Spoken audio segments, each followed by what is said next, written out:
जिनेन्द्र वन्दितु सर्वसिद्धे धुविममल मनोवमं गदिं पते वोचामि समय पाहुड मिणमो सुद केवली भणिदम। पंच परमेष्ठी भगवान की जय हो। समय सार जी ग्रंथादिराज का बंधाधिकार पढ़ रहे हैं। पिछली ज्ञानशाला की कक्षा में हमने समझा था, जो ऐसा मानता है कि मैं किसी को सुखी करता हूँ अथवा दुखी करता हूँ, इस तरह की मान्यता रखने वाला जीव अज्ञानी होता है। ज्ञानी जीव क्या सोचता है? अब जो आज की कक्षा में हम 3 गाथाएं पढ़ेंगे, उसमें हम समझेंगे कि ज्ञानी जीव का किस तरह का विचार होता है। वास्तव में जीव सुखी और दुखी क्यों होता है? जीव को सुखी दुखी बनाने के पीछे किसका निमित्त होता है? क्या कोई किसी को सुखी कर सकता है? क्या कोई किसी को दुखी कर सकता है? अथवा जीव का स्वभाव सुख दुख है, या फिर कर्म के निमित्त से ये सब प्रक्रियाएं होती है? ये सब चर्चा हम आज की इस कक्षा में समझते हैं। देखें गाथा क्रमांक 266। कर्मणिमित्तं सव्वे दुःखिद सुहृदा हवन्ति यदि सत्ता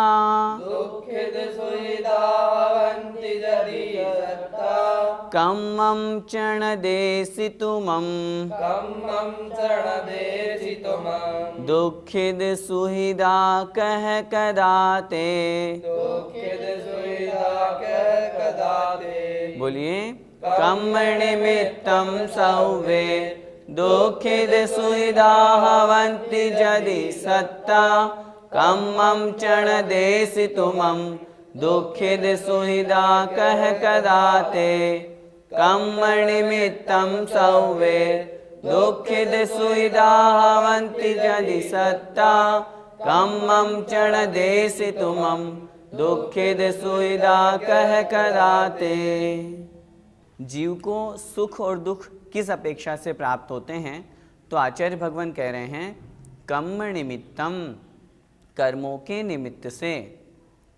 जो जीव जैसा कर्म करता है तदनुसार उस निमित्त से सव्वे दुःखिद सुहृदा हवन्ति। सव्वे मतलब सभी, दुःखिद मतलब दुखी, सुहृदा अर्थात सुखी, हवन्ति मतलब होते हैं। कर्म के निमित्त से सभी सुखी दुखी होते हैं। यदि अर्थात यदि, सत्ता अर्थात जीव। अर्थात यदि हम ऐसा सिद्धांत माने जो कि बिल्कुल वास्तविक है कि जीव, सभी जीव जो सुखी दुखी होते हैं वे किस कारण से होते हैं? कर्म निमित्तम, कर्म के निमित्त से। कम्मम चणदेशितुमं, कम्मम च मतलब और, कम्मम अर्थात कर्म, न मतलब नहीं, देसी मतलब देते हो, तुमम अर्थात तुम, तू, अर्थात तुम वह कर्म नहीं देते हो। वह कर्म नहीं देते हो का तात्पर्य है कर्म के निमित्त से जीव को सुख दुख हुआ, कर्म ने जीव को सुखी दुखी बनाया और तुम उस सामने वाले जीव को कर्म तो देते नहीं हो। फिर दुखिद सुहृदा कह कदाते, इस अपेक्षा से दुखिद अर्थात दुखी और सुहृदा अर्थात सुखी, कह मतलब कैसे, कदा मतलब किए गए, ते मतलब तुम्हारे द्वारा या तुमने। जब तुमने कर्म नहीं दिया तो फिर तुमने जीव को सुखी दुखी कैसे किया? बहुत स्पष्ट सिद्धांत आचार्य भगवान यहाँ बता रहे हैं। जीव को सुख दुख किस अपेक्षा से प्राप्त होते हैं? उत्तर मिला कर्म निमित्तम, कर्म के निमित्त से। साता वेदनीय रूप पुण्य कर्म का निमित्त होगा, उसके उदय से जीव सुखी होगा। असाता वेदनीय रूप पाप कर्म का निमित्त होगा, जीव दुखी होगा।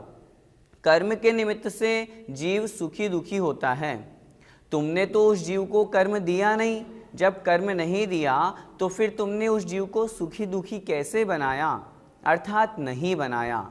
बहुत स्पष्ट आचार्य भगवान कह रहे हैं, जो अज्ञानी जीव है वह ऐसा मानते हैं कि मैंने सामने वाले को दुखी किया, मैंने उसे सुखी किया। हम किसी का कोई भी कर्ता धर्ता नहीं हैं। आत्मा स्वयं अपने भावों का करता है, किसी अन्य पर पदार्थ को वह सुखी दुखी नहीं बना सकता। वो तो उसका कर्म है जो उसे सुखी दुखी बनाता है। फिर से गाथा का अर्थ देखें, कर्म निमित्तम, कर्म के निमित्त से सव्वे सत्ता, सभी जीव दुखिद सुविधा हवंती, दुखी और सुखी होते हैं। जब कर्म के निमित्त से सभी जीव दुखी और सुखी होते हैं तब कम्मम चण देसी तुमम, तुमने उस जीव को कर्म कब दिया, अर्थात तुमने उस जीव को कर्म तो दिया नहीं। जब कर्म नहीं दिया तो दुखिद सुविधा कह कदाते, अर्थात वे जीव दुखी और सुखी तुम्हारे द्वारा कैसे किए गए, अर्थात तुमने उन जीवों को दुखी सुखी नहीं किया, वे तो स्वयं अपने कर्म के निमित्त से दुखी और सुखी हुए हैं। गाथा का भावार्थ देखें। यदि सभी जीव कर्म के निमित्त से दुखी और सुखी होते हैं और तू उन्हें कर्म तो देता नहीं है, तब वे जीव तूने किस प्रकार से दुखी और सुखी किए, अर्थात तुमने उन जीवों को दुखी सुखी नहीं बनाया, वे तो स्वयं अपने कर्म के निमित्त से दुखी सुखी हुए हैं। भैया जी, कर्म के उदय में सुखी दुखी जीव कैसे देखे जाते हैं? स्पष्ट सी बात है, जब कर्म का उदय आता है तो संसार में अनेक प्रकार की अवस्थाएं व्यवस्थाएं देखी ही जाती है। जब साता वेदनी रूप पुण्य कर्म का उदय आता है तो जीव सुखी देखा जाता है। आज व्यक्ति अथवा कोई भी मनुष्य यदि सुखी है, घर परिवार अच्छा है, रुपया पैसा धन दौलत है, कर्म के उदय से उसे वह सब सामग्री मिली है जो उसके लिए सुख प्रदान करने वाली है, इसलिए वह अपने आप को सुखी मानता है। यदि उसके पाप कर्म का उदय है जिस कारण से रुपए पैसे नहीं हैं, वह गरीब है, हमेशा दुखी रहता है, कोई आधी व्याधि मानसिक बीमारी उसको सताए हुए है, कोई शरीर से विकलांग है, किसी को पति अच्छा नहीं मिला। मैना सुंदरी की कथा हम पढ़ते हैं, जब विवाह हुआ कोढ़ी पति से विवाह हुआ, पाप कर्म का उदय था, इस कारण से ऐसा पति मिला। तो कर्म के उदय से ही ये तो सारी व्यवस्थाएं बनती हैं। वास्तव में देखा जाए तो सृष्टि में पूरे संसार में आज जो जीव सुखी और दुखी हैं उनमें उनका स्वयं का हाथ है। उन्होंने पूर्व में कोई ऐसा कर्म किया होगा, उस कारण से आज वो कर्म जब उदय में आया तो वो सुखी दुखी हैं। स्पष्ट सी बात है। बहुत बार तो ऐसा भी होता है, जो कर्म का खेल है ये बड़ा विचित्र है। अभी पुण्य का उदय चल रहा है, कब पुण्य का घड़ा खत्म हो जाए और कब पाप का घड़ा प्रारंभ हो जाए, कब उस जीव का पाप प्रारंभ हो जाए और वह उस स्थान से जो पहले बहुत करोड़पति था कब रोड़पति हो जाता है। कहने का तात्पर्य है, कर्म के उदय से संसार में ऐसी अवस्थाएं देखी ही जाती है कि यह सुखी है यह दुखी है। यहाँ व्यवहार रूप से सुखी दुखी की चर्चा है, आत्मा की अपेक्षा से सुखी दुखी की चर्चा नहीं है। जो जीव को अच्छा लगे, जो इंद्रियों को अच्छा लगे वह सुख, जो इंद्रियों को बुरा लगे वह दुख, इसमें कर्म के उदय का निमित्त मानना चाहिए। गाथा का पद्यानुवाद पढ़ते हैं।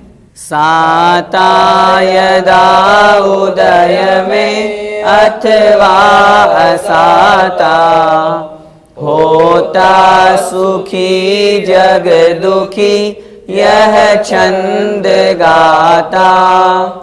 तू डालता न पर में जब कर्म ऐसा, भाई दुखी जग सुखी बन जाए कैसा।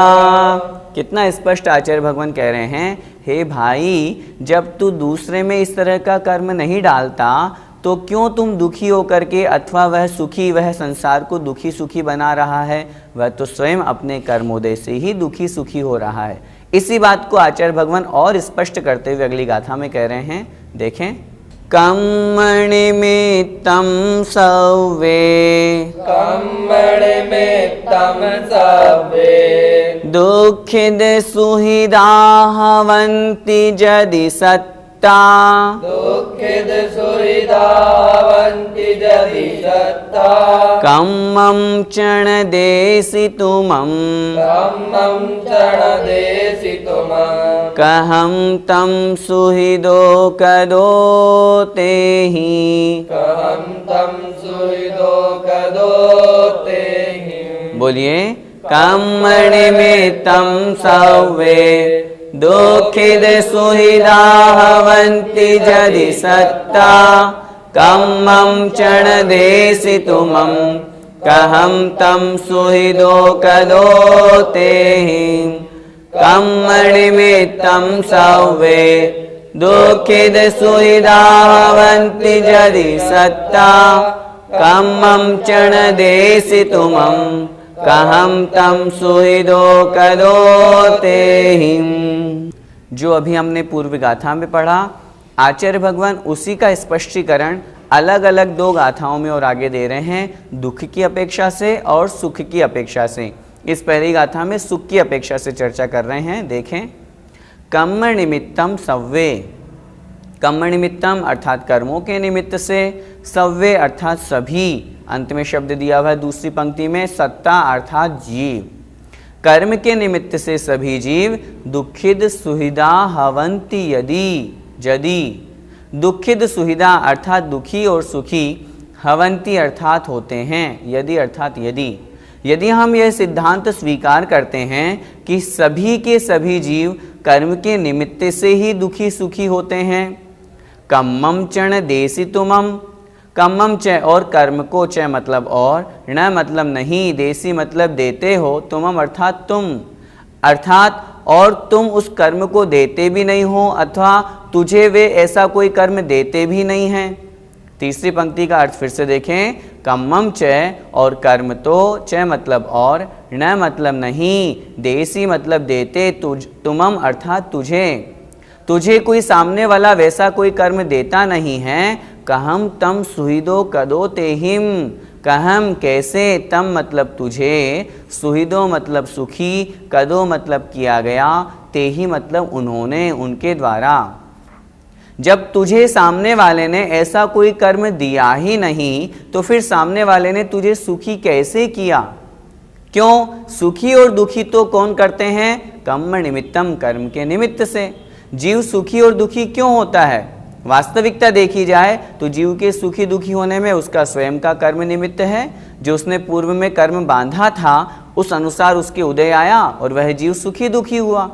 सामने वाले ने वह कर्म हमें नहीं दिया, जब वह कर्म हमें नहीं दिया तो फिर हम सुखी क्यों हो रहे हैं? या अपने आप को उसके निमित्त से कि उसने मुझे सुखी बनाया, हम ऐसा क्यों मान रहे हैं? जो व्यक्ति ऐसा मानता है उसने मुझे सुखी बनाया, वह अज्ञानी की दृष्टि है। जो ये मानता है कर्म के निमित्त से मुझे सुख दुख हो रहा है, कर्म के निमित्त से मैं सुखी हूँ, यह ज्ञानी की दृष्टि है। इस प्रकार का चिंतन ज्ञानी जीव करता है। गाथा का भावार्थ देखें। यदि कर्म के निमित्त से सभी जीव दुखी और सुखी होते हैं और वे तुझे कर्म तो देते नहीं, तब उन्होंने तुझे सुखी किस प्रकार किया? अर्थात कर्म नहीं देने के कारण से वे सामने वाले हमें सुखी नहीं बना सकते, हमें सुख नहीं दे सकते। हमें सुख तो हमारे स्वयं के जो साता वेदनीय कर्म हैं, पुण्य प्रकृतियां हैं, उनके अनुसार प्राप्त होता है। भैया जी, देखने में तो ऐसा आता है कि कुछ पैसे मिल जाते हैं तो खुश हो जाते हैं। हाँ, ऐसा देखा तो जाता है कि यदि सामने वाले को हम पैसा देते हैं, रुपए देते हैं, तो वह खुश हो जाता है। वह उसे ऐसा मानता है कि हमने उसे सुखी बनाया है। या हम अपने ऊपर ही ले लें, यदि कोई हमें किसी बहुमूल्य वस्तु को प्राप्त कराता है तो जिसने हमें वह बहुमूल्य वस्तु दी, हम ऐसा मानते हैं कि उसने मुझे सुखी बनाया। लेकिन वास्तविकता देखें तो उस सामने वाले व्यक्ति ने हमें रुपया पैसा नहीं दिया, वो तो हमारे लाभांतराय कर्म का क्षयोपशम तीव्र था, इस कारण से हमें वह पैसा मिला। अगर लाभांतराय कर्म का क्षयोपशम तीव्र नहीं होता तो फिर वह पैसा हमें प्राप्त नहीं होता। संसार में ऐसी स्थिति बहुत स्थान पर देखी जाती है। बहुत लोग होते हैं, यदि पुण्य काम में नहीं आता है तो पुण्य के अभाव में उन लोगों का व्यक्तित्व, उन लोगों का जीवन भी खराब हो जाता है। और जब पुण्य का उदय आता है तो निश्चित रूप से वे जो पहले गरीब थे वो आज बहुत अमीर बन करके, बहुत सेठ बन करके और समाज में प्रतिष्ठित पद को प्राप्त करते हैं। कहने का मेरा सीधा सा तात्पर्य है, सामने वाला कोई भी व्यक्ति कोई भी सामग्री दे, वो हमें सुखी दुखी नहीं बना रहा है। वो जो सामग्री मिली है उस सामग्री में निमित्त कौन बना? हमारा कर्म का उदय। कर्म का उदय आया तभी तो वह निमित्त बना। इन वस्तुओं को, सामने वाले को हम निमित्त मानेंगे तो हमारी ज्ञानी दृष्टि बनी रहेगी और हम ऐसा मानेंगे कि नहीं उसी ने हमें सुखी बनाया, तो फिर हमारी दृष्टि अज्ञानी की दृष्टि हो जाएगी। फिर तो जो अन्य संप्रदाय के द्वारा माना जाता है कि संसार में भगवान की मर्जी के बगैर पत्ता भी नहीं हिलता, भगवान ही सृष्टि का निर्माता है, भगवान ने ही हमको सुखी दुखी बनाता है, तो फिर तो सिद्धांत गलत हो जाएगा। भगवान क्यों किसी को सुखी दुखी बनाएगा? भगवान को क्या पड़ा है? इसका तात्पर्य यह है कि भगवान के पीछे भी एक ऐसा सिद्धांत है, एक ऐसी शक्ति है जो हमें सुखी और दुखी बनाती है। उसका सीधा सा नाम है कर्म। हम जैसा कर्म करते हैं वैसा हमको फल प्राप्त होता है। हम सुखी हो रहे हैं, हमारे लाभांतर है, कर्म का क्षयोक्षम तीव्र है, इसलिए हमें रुपया पैसा या लाभ की वस्तुएं प्राप्त हो रही है। यदि हमारा पुण्य कर्म है तो हमें सुख मिल रहा है। ये सब कर्म के उदय से जानना चाहिए। गाथा क्रमांक 267 का पद्यानुवाद पढ़ते हैं।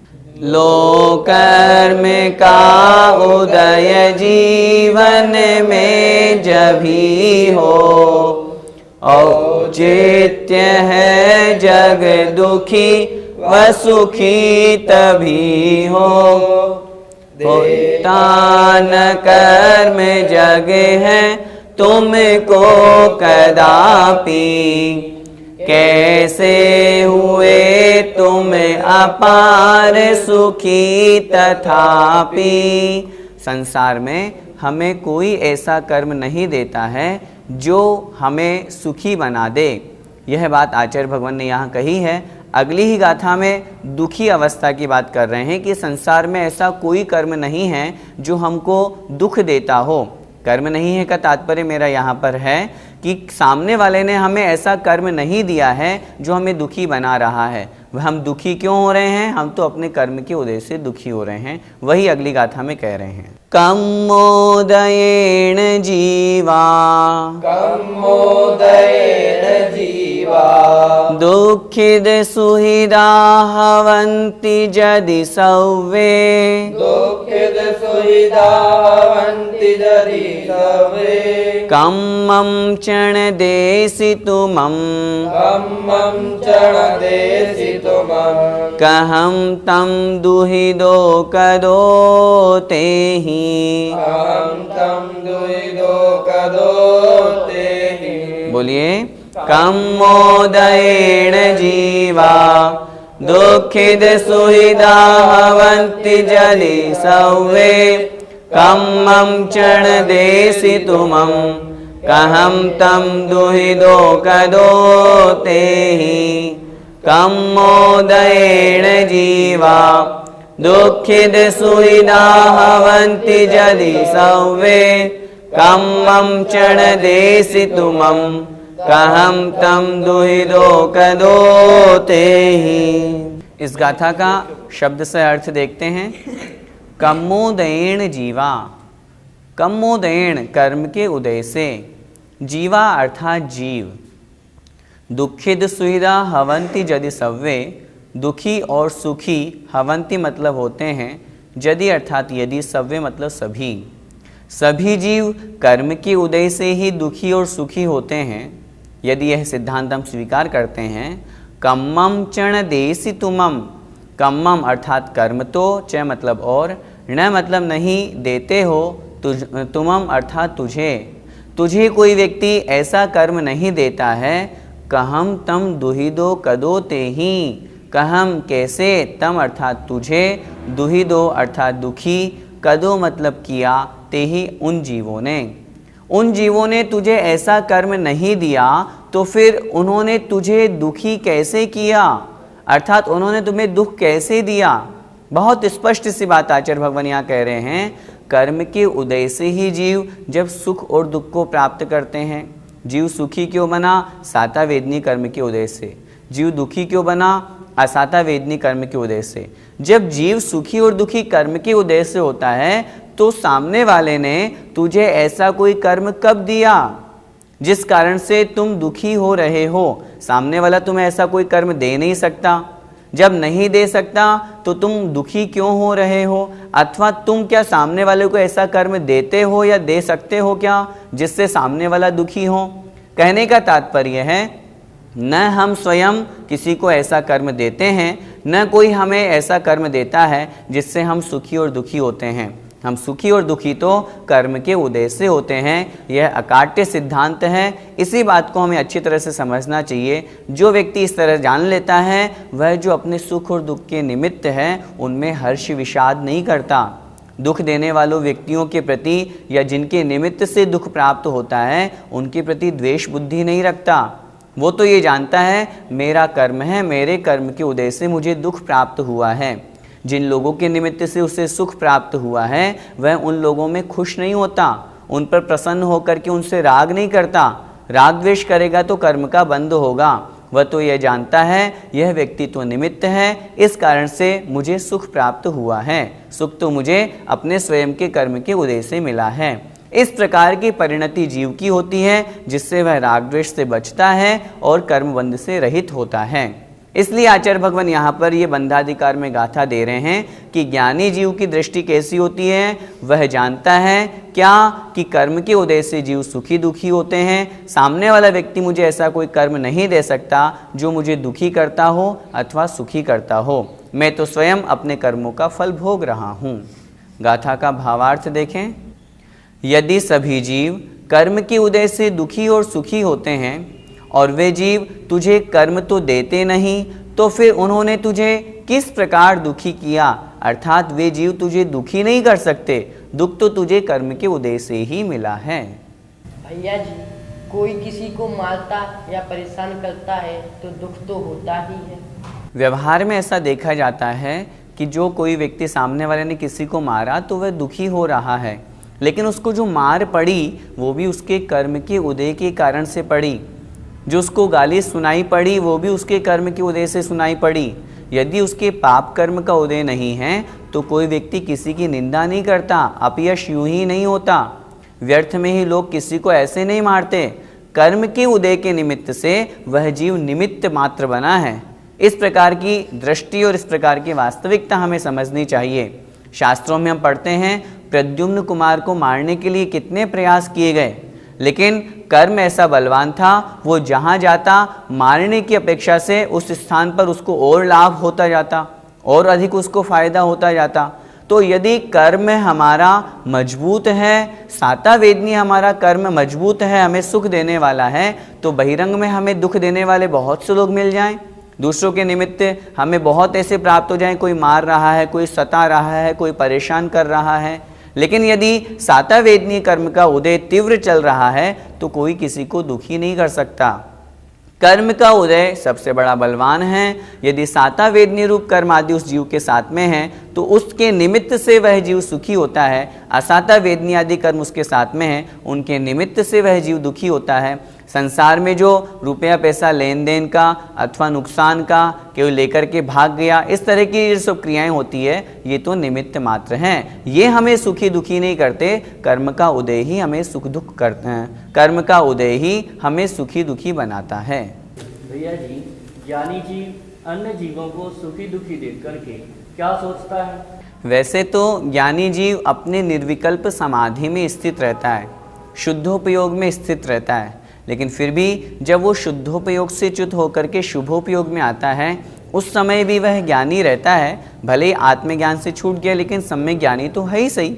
उस अपेक्षा से हमने उसे ज्ञानी जीव कहा। उस अवस्था में भी वो है अन्य जीवों को दुखी सुखी देख करके अथवा अन्य कोई व्यक्ति उनको सुख दुख की सामग्री प्रदान कर रहा है उसको भी वह देख करके मन में यही सोचते हैं ये कोई भी जीव किसी को भी सुखी दुखी नहीं बना सकते, ये तो निमित्त मात्र हैं।